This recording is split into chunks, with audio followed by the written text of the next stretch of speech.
The introduction of the new 1.6 litre DTEC engine is the next step in the expansion of the Civic range.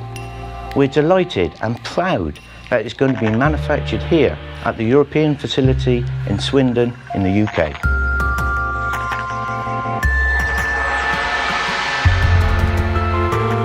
Earlier this year, we installed a brand new diesel engine production line at our factory.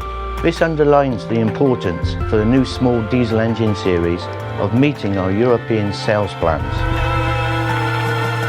The new diesel production line is capable of producing 500 engines a day. Over a 2-shift pattern, that means one engine every 138 seconds.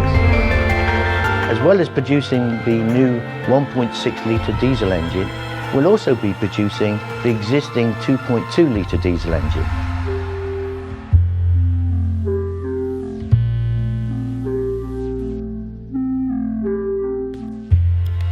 The new 1.6 litre diesel engine has been specifically designed for the European market.